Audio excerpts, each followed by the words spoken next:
Hello, ladies. So a couple days ago, I put something on my story asking for a few questions, and you guys have delivered. I'm currently filming this in the comfort of my Mini. Some of the questions were wrestling related, some of them weren't. For example, the first question I got was, when you posting cheeks? Well, when I get on an 18 plus show potentially, when I book a photo shoot or something like that. I haven't posted any cheek pictures, sadly. I don't know, unless you like that stuff. If you want to know, my cheeks still have the tan lines. They are going, but they're still there. It is what it is, mate. It is what it is. I don't want to get my bare ass cheeks out and then just sit in the garden, and because it's sunny now, it's great. You can even see this little sun here, look. But yeah, I just don't want to be exposed face down, arse up, with the sun beaming down on my cheeks to get rid of my tan lines. Is it doable? Yeah. Do I want to do it? No. But to answer your question, I have no idea, mate. Next question, when did you get so leng? I guess when I got my arse out for the first time, that's when it happened. It kind of spiraled out of control. Got the cheeks down. I got my trunks pulled down at one show, and from there, mate, the sexy cowboy stocks went up, and I was living life. That's when I got sexy and leng. And I don't know, it's just a very gradual thing. Am I getting more pretty as I go along? No. Okay, a wrestling related one now. What would be your dream match? Type an opponent. Dream match that I don't know if it would happen. It would be Sexy Cowboy versus Jimmy Wang Yang. I don't know what stimulation that would be. It would, I couldn't tell you. But yeah, Carl Parker versus Jimmy Wang Yang would be sick. A realistic one would be Carl Parker versus Jordan Sparks in a bra and panties match. That would be ideal for me. I don't even know who would win. We'd both lose somehow. Ironically, I do get stripped during matches. It's happened before, and it'll happen again.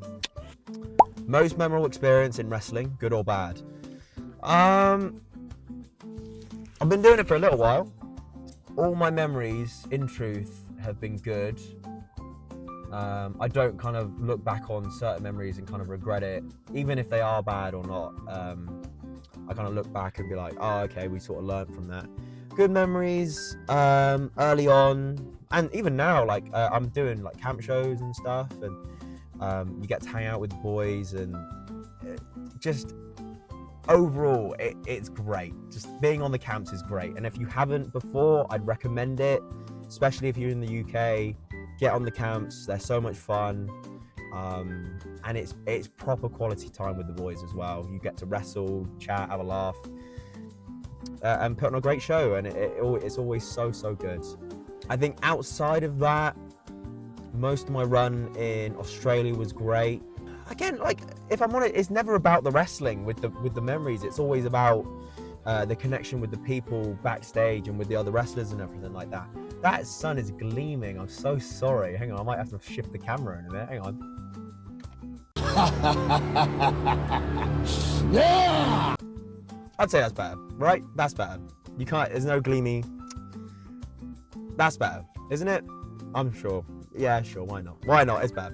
Anyway, back to the memories. Truthfully, like, I wouldn't say there's like a certain point. I didn't do a certain thing in a match that was like, it's the most memorable thing that I've ever done.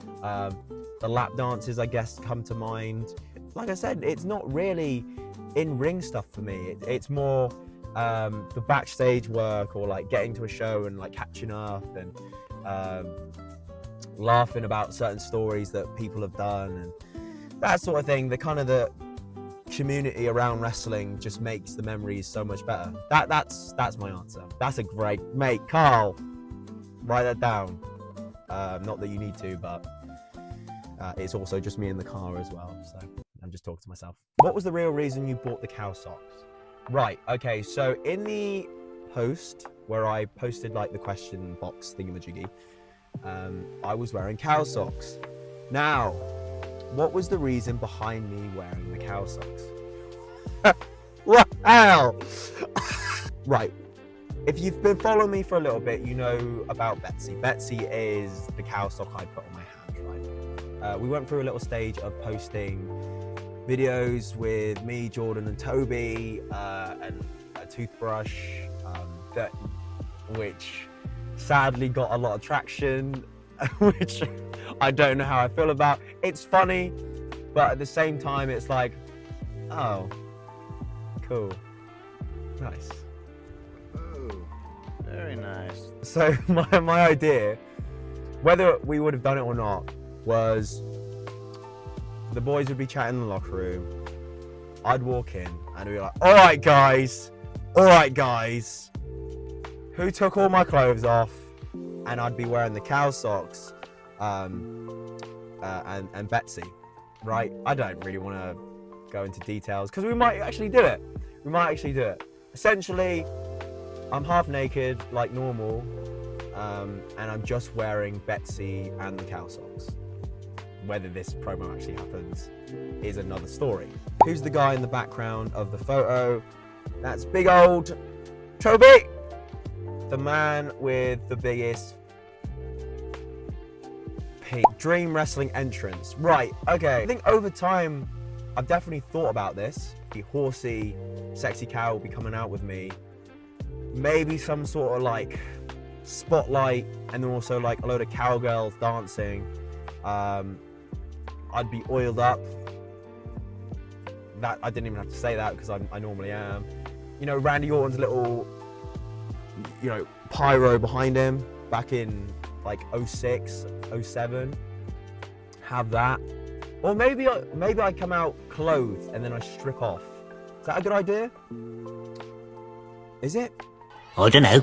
But yeah, pyro, cowgirls, sexy cow, horsey, oil,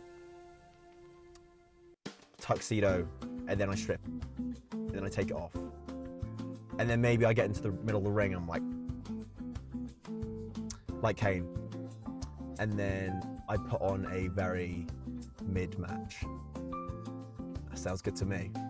Would you rather get 10 million pounds or lose your arms and legs? I would lose my arms and legs. Who made you want to be a wrestler? I don't think there was a person in particular. I just grew up watching wrestling.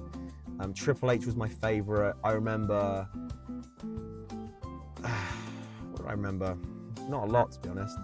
I wouldn't say that I'd cry, but I wouldn't be happy when Triple H lost. I remember when Jeff Hardy beat Triple H and Edge to win the WWE Championship. And honestly, I was kind of gutted. Looking back at it now, yeah, Jeff Hardy's great, and it was great. But back then, I was livid, absolutely livid when Triple H lost. He might be the reason why I got into it. I don't think there was a certain person who got me into it, other than myself. This guy. What inspires you to push through your day-to-day and to be the best you? Wow, what a lovely question. I think, like I said, every day isn't gonna be the most perfect day. Every day isn't gonna be amazing. I think, especially having a work life, a wrestling life, and a social life that I don't have, and then kind of balancing it all, and then making sure that you don't talk negatively about yourself, or making sure that you see the glass half full, if that's the metaphor that I'm trying to use. It's really, really important for you to not complain, and obviously complaining is completely valid, but to kind of complain to a certain point and then just move on. Then you kind of like move on to the next bit. Like sometimes it's not your fault for what happened, but it's your responsibility to move beyond that and see, okay, right, this wasn't great.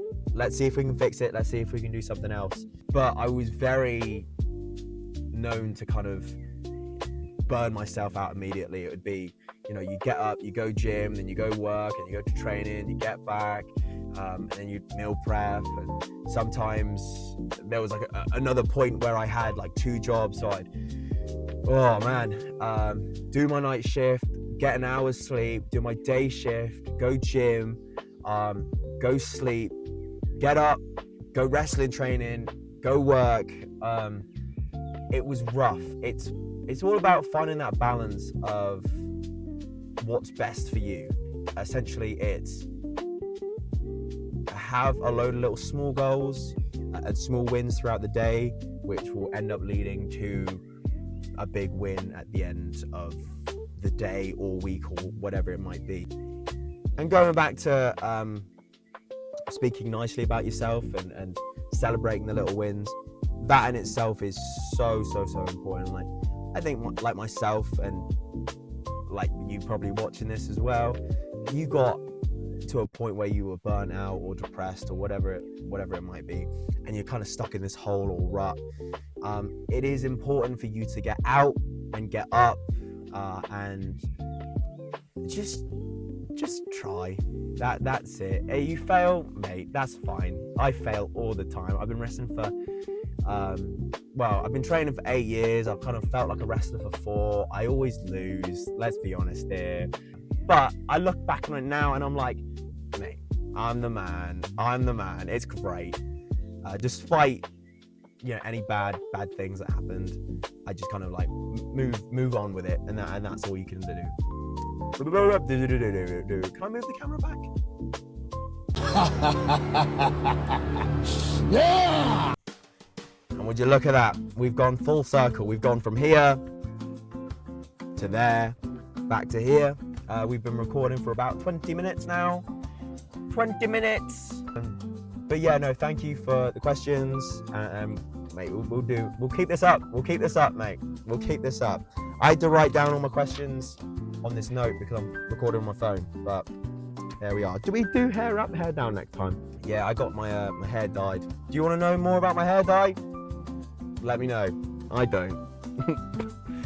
But yeah, no, thank you so much for watching. I will do my best to continue on with this and continue wrestling with a lot going on. Busy man, busy little bunny. If you are having a rubbish day right now, I hope this cheered you up. I don't have to end this. I don't say yeehaw anymore, that's too cliche. But yeah, enjoy your day, have fun, I love you lots.